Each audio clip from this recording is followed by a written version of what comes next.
Assalamualaikum warahmatullahi wabarakatuh. Perkenalkan, nama saya Naswatiatul Malafaqih dengan NIM 192100157. Di sini saya akan sedikit menjelaskan tentang mahkamah syariah sebelum dan sesudah kemerdekaan. Yang pertama yaitu ada mahkamah syariah pada masa Kesultanan Aceh. Pada masa itu memadukan hukum syariat dan adat yang ada pada masa itu. Peradilan Islam telah lahir di Aceh sejak zaman jayanya Kerajaan Aceh, yaitu pada abad ke-16.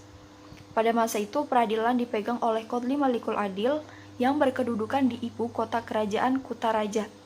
Qadli Malikul Adil ini kira-kira dapat disamakan dengan Mahkamah Agung sebagai pengadilan tertinggi. Di masing-masing daerah Ulebalang terdapat Qadli Ulebalang yang memutuskan perkara di daerahnya. Banding terhadap putusan Qadli Ulebalang diajukan ke Qadli Malikul Adil. Qadli Malikul Adil dan Qadli Ulebalang diangkat dari ulama-ulama yang cakap dan berwibawa. Karena perkara yang dibanding ke Qadli Malikul Adil tidak banyak, maka Qadli Malikul Adil lebih banyak bertugas memberikan fatwa dan nasihat kepada kerajaan. Kemudian ada tokoh yang berkontribusi besar pada masa Kesultanan Aceh. Itu ada Syekh Abdul Rauf Singkal, yaitu seorang mufti terkemuka pada saat itu, dan seorang ulama besar Nuruddin Al-Raniri dengan karya monumentalnya yakni kitab Sirot Al-Mustaqim yang digunakan sebagai media penyebaran Islam dan pedoman bagi guru-guru agama dan qadhi. Kemudian sistem peradilan agama menyatu dengan peradilan negeri dan mempunyai hierarki dan kekuatan absolutnya dalam penyelesaian perkara. Oleh karenanya, terdapat beberapa tingkatan, yaitu tingkatan yang pertama itu apabila perkara ringan, maka akan dilaksanakan di kampung yang dipimpin oleh kaucik, dan apabila tergolong berat, maka peradilan diselesaikan oleh balai hukum mukim. Kemudian tingkatan yang kedua itu ada di Ulebalang. Kemudian tingkat ketiga Panglima Sagi, dan yang keempat atau yang terakhir Mahkamah Agung yang terdiri dari Malikul Adil, orang kaya Sri Paduka Tuan, orang kaya Raja Bendahara, dan fakih atau ulama. Kemudian yang kedua, Mahkamah Syariah pada masa Hindia Belanda. Penyelesaian dan pengadilan masalah antara golongan Eropa dan Bumi Putra itu diselaraskan. Tidak ada pemisah antara pengadilan agama dan pengadilan negeri. Pada zaman Hindia Belanda, peradilan agama merupakan bagian dari pengadilan adat, di mana untuk tingkat Ulebalang ada pengadilan yang diketuai oleh Ulebalang yang bersangkutan. Sedangkan untuk tingkat afdeling atau onderafdeling ada pengadilan yang bernama Musapat yang dikepalai oleh kontroleur, di mana Ulebalang serta pejabat-pejabat tertentu menjadi anggotanya. Dalam prakteknya, bila perkara melulu bersangkutan dengan hukum agama, seringkali diserahkan saja kepada Qadli Ulebalang untuk memutuskannya. Tetapi, kalau ada sangkut pautnya dengan hukum yang lain dari hukum agama, diketuai sendiri oleh Ulebalang yang bersangkutan dengan didampingi Qadli Ulebalang dimaksud. Perlu diketahui pula bahwa dalam sidang peradilan Musapat, agar sah, maka harus ada ketua, sekurang-kurangnya 3 orang anggota, dan ada seorang ulama Islam. Bila menyangkut kasus pidana, maka harus ada seorang opsir justisi Bumi Putra. Sekian. Saya Sinta Nurul Arfiana, NIM 19210016. Di sini saya akan melanjutkan materi Mahkamah Syariah pada masa pemerintahan Jepang. Penjajahan Jepang yang dimulai sejak tahun 1942 ini semakin mempertajam polarisasinya di antara ulama dan Ulebalang. Karena apa? Karena sejalan dengan kebijakan Jepang untuk mendekati Islam. Pemerintahan Jepang sendiri juga mendirikan semacam Dewan Penasehat Masalah Agama dan menempatkan Daud Beureu sebagai pimpinannya. Namun, untuk kaum Ulebalang sendiri, pemerintahan Jepang juga mendirikan Dewan Penasehat yang dipimpin oleh Teku Muhammad Hasan. Kebijakan ini tentu saja tidak dapat meredam semangat patriotisme dan anti kolonialisme di kalangan rakyat Aceh. Kemudian ada Undang-Undang J. Syurey nomor 12 tanggal 15 Februari 1844 tentang Mahkamah Agung. Yang pertama ada Sukyohoin, berkedudukan di kota raja. Yang kedua ada kepala Kodi. Yang ketiga ada seorang Kodison. Nah, Sukyohoin ini merupakan pengadilan tingkat banding atas putusan kepala Kodi dan putusan Kodison. Nah, tugas Kodison pada saat itu mirip dengan kepala KUA kecamatan pada saat ini. Sukyohoin atas anggota-anggota harian dan anggota-anggota biasa. Salah satu dari anggota harian diangkat menjadi ketua, yaitu Lintyo oleh Jie Shu Tiokan berdasarkan rekomendasi dari kepala pengadilan negeri Kutarajan yang dipilih dari ulama yang cerdik, pandai, jujur, dan berpengaruh dalam daerah Aceh. Kemudian Mahkamah Syariah pada masa awal kemerdekaan. Nah, di sini membentuk Mahkamah Syariah di Kresidenan Aceh. Pada waktu itu hanya didasarkan kepada Kawat Gubernur Sumatera nomor 189 tanggal 13 Januari 1947, yaitu pada waktu itu dijabat oleh seorang tokoh Aceh, yaitu Mr. Teku Muhammad Hasan, yang disusul dengan Kawat Wakil Kepala Jabatan Agama Provinsi Sumatera nomor 226/3/Japs tanggal 22 Februari 1947. Kewenangan Mahkamah Syariah di Aceh saat itu awalnya didasarkan pada Kawat Kepala Jabatan Agama Provinsi Sumatera yang ditujukan kepada Jabatan Agama Daerah Aceh di Kutaraja nomor 896/3/Japs, yang intinya bahwa hak Mahkamah Syariah itu memutus soal-soal tentang yang pertama ada nikah, talak, rujuk, nafkah, dan lain sebagainya. Yang kedua ada pembagian pusaka atau warisan. Yang ketiga ada wakaf, harta, hibah, sodakoh, dan lain sebagainya. Yang keempat yaitu baitul mal. Untuk mendapatkan landasan yang kuat atas surat Kawat tersebut, pemerintah Aceh membawa masalah tersebut ke sidang Badan Pekerja Dewan Perwakilan Rakyat Aceh atau Badan Pekerja DPR Aceh telah menguatkan kewenangan yang dimaksud dengan putusannya pada tanggal 3 Desember 1947 dengan nomor 35 yang intinya menguatkan instruksi Kepala Jabatan Agama Provinsi Aceh tentang hak Mahkamah Syariah, yaitu memutuskan perkara nikah, talak, rujuk, dan nafkah, perkara pembagian pusaka, memutuskan hak wakaf, hibah, dan sedekah, dan memutuskan baitul mal. Nah, di situ ada yang pertama ada vonis-vonis yang bersangkutan dipandang serupa kekuatan, yaitu vonis hakim negeri. Buat sementara menunggu ketentuan dari provinsi, maka urusan perihal harta pusaka ditetapkan terus menjadi hak Mahkamah Syariah dan tidak lagi menjadi hak hakim rendah atau hakim tinggi. Untuk menjalankan urusan ini diserahkan kepada Kepala Jabatan Agama Daerah Aceh. Ada tingkatan Mahkamah Syariah di awal kemerdekaan Aceh hingga akhirnya peraturan pemerintah nomor 29 tahun 1957 tanggal 10 Agustus tahun 1957, yakni yang pertama ada Mahkamah Syariah Daerah Aceh sebagai pengadilan tertinggi dan tingkat terakhir yang berkedudukan di Kuraja. Yang kedua ada Mahkamah Syariah Kawedanan sebagai pengadilan tingkat banding sebanyak 20 buah yang berada di seluruh daerah Kawedanan yang ada di Aceh pada saat itu. Nah, Mahkamah Syariah pada masa reformasi di sini muncul gerakan reformasi pada tahun 1998 sampai 1999.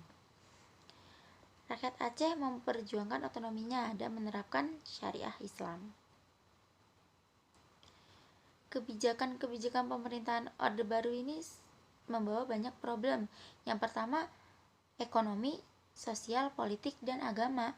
Nah, ulama-ulama melakukan konsolidasi diri dengan mendirikan Himpunan Ulama Dayah Aceh atau biasa disebut dengan HUDA. Selanjutnya, solusinya menurut HUDA yakni dengan legislasi syariah Islam bagi rakyat Aceh. Pada bulan Maret 2003, Pengadilan Agama di Nagro Aceh Darussalam dikonversi menjadi Mahkamah Syariah berdasarkan Kepres nomor 11 garing 2003 atau UU NAD nomor 18 garing 2001 yang kemudian diatur oleh Konun nomor 10 garing 2002. Sehubungan dengan penerapan syariah Islam di Aceh, setidak-tidaknya ada 17 perda atau konun yang diterapkan antara tahun 2000 dan tahun 2006. Bismillahirrahmanirrahim. Assalamualaikum warahmatullahi wabarakatuh. Di sini saya Rigi Septian, NIM 1921049. Di sini saya akan melanjutkan keterangan sebelumnya, yaitu tentang eksistensi Mahkamah Syariah di Nangro Aceh Darussalam. Aceh merupakan salah satu daerah dalam wilayah Republik Indonesia yang memiliki keistimewaan untuk menerapkan syariat Islam secara sempurna atau kafah. Legitimasi ini diberikan oleh pemerintah pusat untuk memenuhi harapan masyarakat Aceh yang menginginkan daerah ini berlaku hukum syariat sebagaimana dahulu pada masa Kesultanan Aceh. Kemudian, pemerintah pusat menyetujui dengan membuat Undang-Undang Nomor 44 Tahun 1999 tentang penyelenggaraan keistimewaan Provinsi Daerah Istimewa Aceh. Antara lain yaitu mengatur tentang syariat Islam itu sendiri yang berada di Aceh.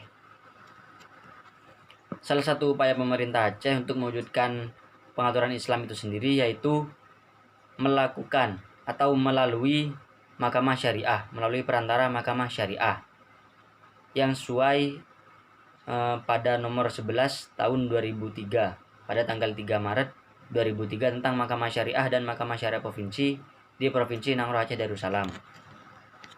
Kemudian, menurut Yasa Abu Bakar, bahwa pelaksanaan syariah Islam di Aceh berlandaskan pada Undang-Undang Nomor 18 Tahun 2001 tentang otonomi khusus bagi Provinsi Daerah Istimewa Aceh sebagai Provinsi Nangro Aceh Darussalam yang mengatur pelaksanaan sepanjang menyangkut kewenangan daerah atau otonomi ditetapkan dengan peraturan daerah atau konun.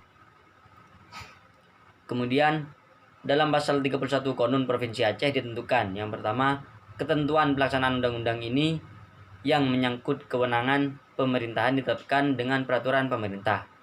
Kemudian yang kedua, ketentuan pelaksanaan undang-undang ini yang menyangkut kewenangan pemerintah Provinsi Nangro Aceh Darussalam ditetapkan dengan Konun Provinsi Nangro Aceh Darussalam. Dan terdapat 3 hal penting dalam membahas persoalan eksistensi dan kedudukan Mahkamah Syariah di Nangro Aceh Darussalam. Yang pertama yaitu tentang kultur atau budaya hukum. Yang kedua, peranata hukum. Kemudian yang ketiga, aparat hukum. Dengan berlakunya Undang-Undang Nomor 44 tersebut, maka ditegaskan dengan Undang-Undang Nomor 11 Tahun 2006 dan dijelaskan lagi dengan Undang-Undang 50 Tahun 2009. Maka kewenangan memeriksa, memutus dan menyelesaikan perkara pidana dan perdata bagi orang Islam menjadi kewenangan Mahkamah Syariah. Maka dari itu, pemerintahannya, yaitu pemerintahan Nangro Aceh Darussalam, mengikuti asas lex specialis derogat lex generalis.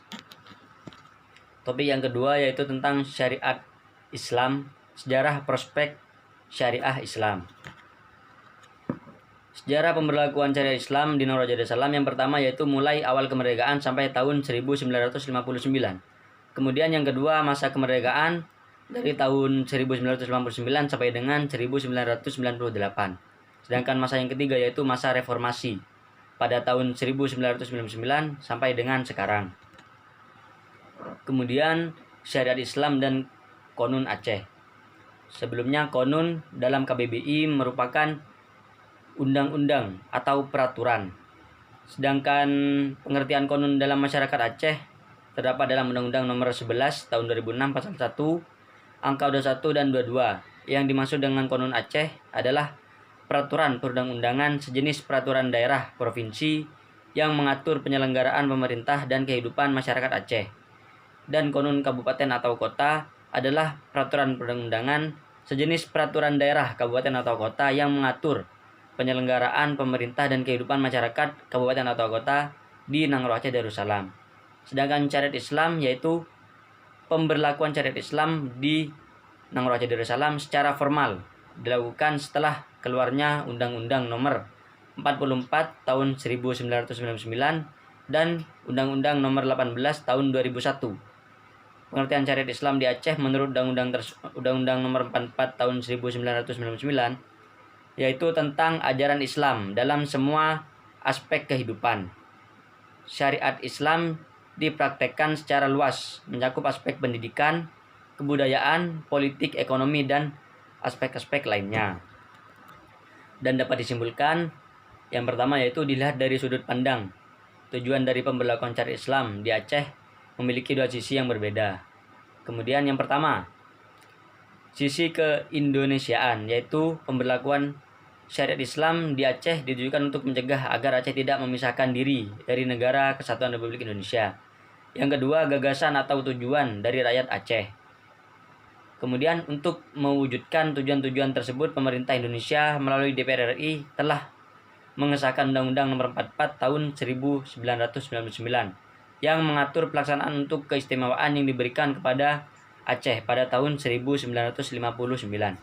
Dan yang terakhir yaitu disahkan pula Undang-Undang Nomor 18 Tahun 2001 tentang otonomi khusus bagi Provinsi Daerah Istimewa Aceh sebagai Provinsi Nangro Aceh Darussalam atau NAD. Dalam undang-undang ini, Kepala Aceh diberikan peradilan syariat Islam yang akan dijalankan oleh Mahkamah Syariah yang kewenangannya ditetapkan oleh Konun. Pelaksanaan syariat Islam di Nangro Aceh Darussalam yaitu tentang realitas keseharian masyarakat Aceh. Kemudian pemerintah daerah merespon undang-undang. Munculnya kontradiksi dan kontroversi menyangkut formalitas syariat Islam. Dan yang terakhir yaitu pemberlakuan dan penerapan syariat Islam di Nangro Aceh Darussalam. Mahkamah Syariah di Nangro Aceh Darussalam dalam pasal 25 menyatakan yang pertama bahwasanya peradilan syariat Islam di Provinsi NAD sebagai bagian dari sistem peradilan nasional dilakukan oleh Mahkamah Syariah. Kemudian kewenangan Mahkamah Syariah sebagaimana dimaksud pada ayat 1 didasarkan atas syariat Islam dalam sistem hukum nasional yang diatur lanjut dengan Konun Provinsi Nangro Aceh Darussalam. Yang terakhir yaitu kewenangan sebagaimana dimaksud pada ayat 2 diberlakukan bagi pemeluk agama Islam. Jadi hanya untuk orang Islam saja. Kemudian tentang perbedaan peradilan agama dan Mahkamah Syariah. Mahkamah Syariah yaitu diberikan kewenangan untuk mengadili perkara-perkara jinayah yang telah diatur oleh konun-konun atau hukum positif Nangro Aceh Darussalam. Sedangkan peradilan agama yaitu tidak diberikan kewenangan untuk mengadili perkara-perkara jinayah yang telah diatur oleh konun-konun atau hukum positif Nangro Aceh Darussalam. Kemudian keberadaan Mahkamah Syariah di Aceh pada awal kemerdekaan Republik Indonesia.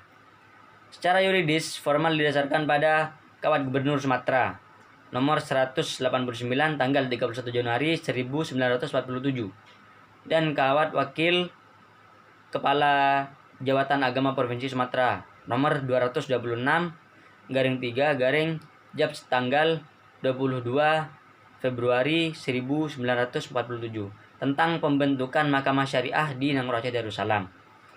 Eksistensi Mahkamah Syariah diakui dengan keputusan Badan Pekerja DPR Aceh nomor 35 tanggal 35 Desember 1947 hingga dikuatkan pula dengan peraturan pemerintah nomor 29 tahun 1957. Dan yang terakhir yaitu hal-hal yang melatar belakangi lahirnya Mahkamah Syariah di Provinsi Aceh. Di antaranya yang pertama yaitu sebagai rekonstruksi hukum yang bersendikan Islam. Kemudian menghidupkan kembali pepatah Aceh, yaitu banyak pepatah Aceh yang di sini poinnya yaitu untuk mendapatkan Islam yang sempurna atau Islam kafah.